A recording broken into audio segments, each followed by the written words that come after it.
Hey everyone, I'm Scott. I'm sitting here with Denny, and we are going to have a little more of a conversation about spiritual disciplines and simplicity. The thought is that, Denny, there's a lot of content that you go through on a Sunday, but then there's a lot of stuff that gets kind of left on the cutting room floor. And so a lot of times that's good stuff. We just don't have time to make it into the sermon. So today that's what we're out to explore. So tell me, let's start with this. When it comes to the spiritual discipline of simplicity, before we even get into, this extra content, how has that played out in your life? As you've matured, we were talking about maturity and wisdom. Right.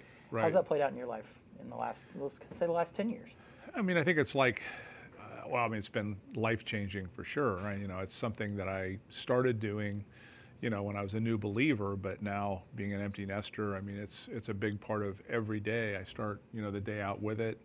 I use a variety of tools. I switch it up from time to time, but being able to start my day and with that God consciousness or awareness of Him, or a lesson that I learned that day, it's just, I can't imagine not doing that. When you say doing that, I mean, there's a difference between, I think, quiet time and the discipline of simplicity, or do those kind of weave together for you? They kind of go together. I mean, I think simplicity for me, I kind of alluded to it this past Sunday in my sermon, talking about, what's underneath the clutter and the busyness and the stress, that we see all around us, or even feel ourselves. And I think those spiritual disciplines help me to develop a lifestyle that prioritizes God and eternal things more when, of course, there's a difference, I think, between living a life of simplicity and not being busy. I mean, you can live a life of simplicity and still be busy, but it's with the right things and it's at the right pace. Can it be, well, I think one of the services used the word frantic, right? Yeah. So simplicity is in opposition to this frantic, almost can't catch your breath pace. Yeah. Have you and Cookie, 3 kids, did you experience seasons of that frantic pace? I think the first 18 years of our kids' lives, as you well know, Scott, I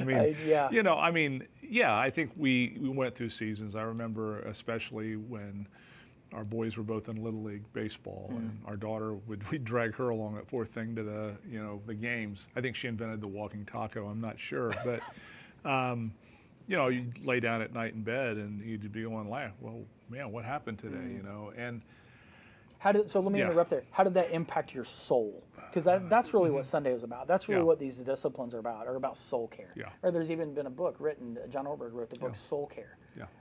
So how did that impact your soul? We're going to start with the negative, then we're going to move to the positive, kind of the remedy. Well, how did that impact your soul? I would follow that question, how did that impact my soul, up with, how do you feel after 2 weeks of celebrating Christmas? Physically. You look at the physical analogy there and you see that you probably didn't work out as much as you normally do if you work out. You certainly didn't eat like normally if you're like most of us.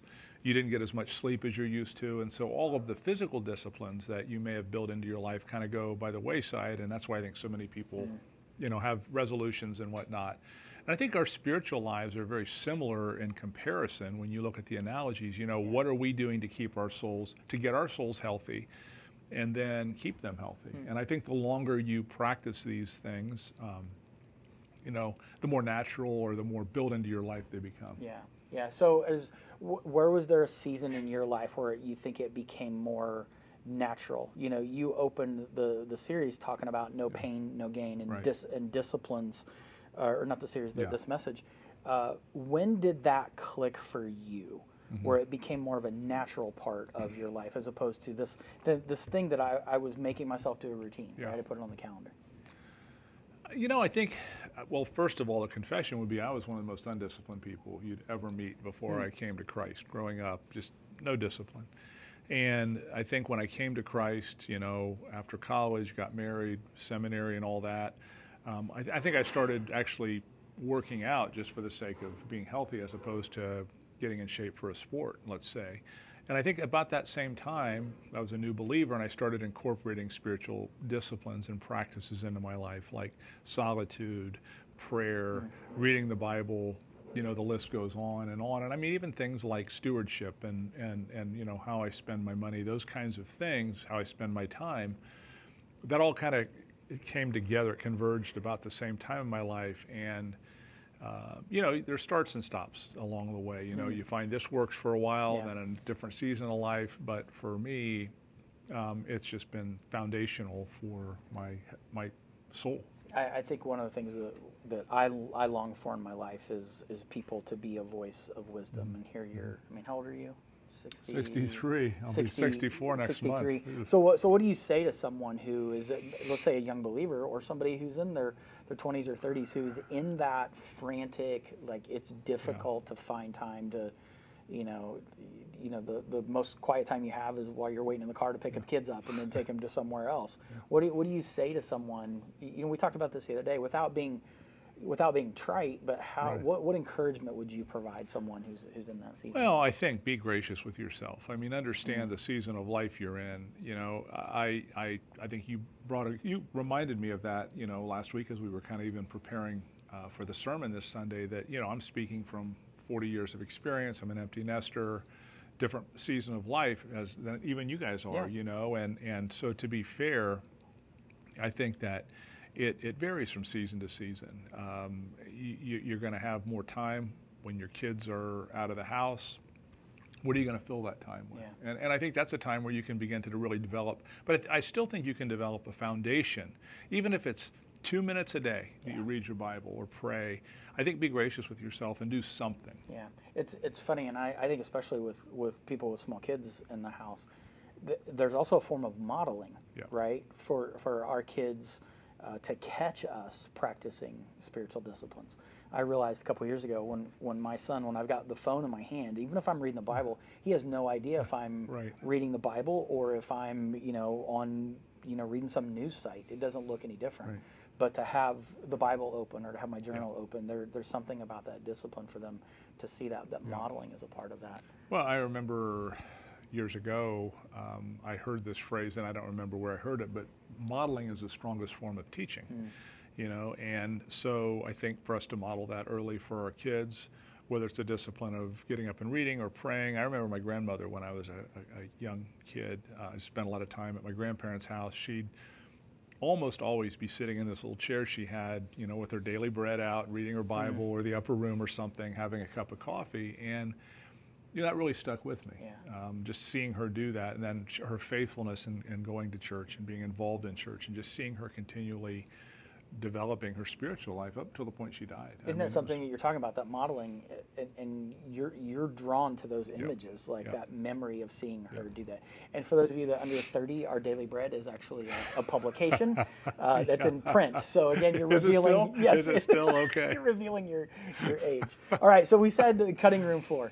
I'm always interested as a communicator, as someone who teaches and preaches. What didn't make the cut? Like you're up there with your notes and you got 6 pages of yellow, paper, and which his handwriting is atrocious. If any of you would ever see it, you wouldn't be able to read it. Secret. It's top secret. It's top secret. Yeah, it's cryptic, so nobody else can. You're right. Use it. But what is it? That something you studied about simplicity maybe that didn't make it into the message just because we had 30 minutes on Sunday. Is there any nugget that you would say this didn't make it, but man, I want to make sure that people hear this? Yeah, I think that. Well, I think continually evaluating, asking yourself the why question. When you are thinking about making a purchase or taking on a new job or whatever it is, what are you really evaluate? You only have so much time. Yeah. And time is the one resource you can't get back. And you can lose all your money and you can still make money back. It's hard, but with time, once it's gone, it's gone. So I think you got to evaluate. And what I was hoping to do more than anything else yesterday was just give a perspective of life is short. What are you investing in? And there are so many ways you can. But I think just asking yourself the why question. I mean, really evaluating why do I want to do that? How important is it? Is this in line with God's will for me at this season in my life? It may not be now, but it may be sometime. So I think that, I don't know how tangible that is, but the simplifying too is I think literally spending time, even in your quiet times, even in your morning times. I know sometimes there was a time in my life where I was so busy reading devotionals and reading the Bible and journaling that I realized after a few years I wasn't listening to God. So so you're taking an action, Yeah. but simplicity is actually Yeah. removing things. Yes. You know, you and I talked about this, the disciplines being broken up into omission and commission, and the discipline of simplicity is actually removing things so that God can enter in. And I've had those moments. Right. Trust me, in those seasons where I'm constantly telling God what I want Yeah. instead of pausing and allowing Him to fill. Well, and you that just make a good space. point, Scott. I mean, you know, our tendency is when we empty ourselves of something, we always fill it right back Yeah. up with something else, and it can be just as unhealthy for us, you know, down the road. But you know, it's one of those things where I think you read about soul care, things like that. There are good resources out there for that. You practice it. I find myself, and I know Aaron's going to talk about it this Sunday, about meditation, and it's not what we think it is. It's spending time just sitting before God and simplifying even your routine with Him and letting Him speak. Yeah, yeah, and that's I was going to use as a transition, so I'm glad that you did, because that is the purpose is us emptying ourselves so that God can step in and fill that space. So our hope is that as you listen to the series and you engage with the content, that we go not just to the next step of watching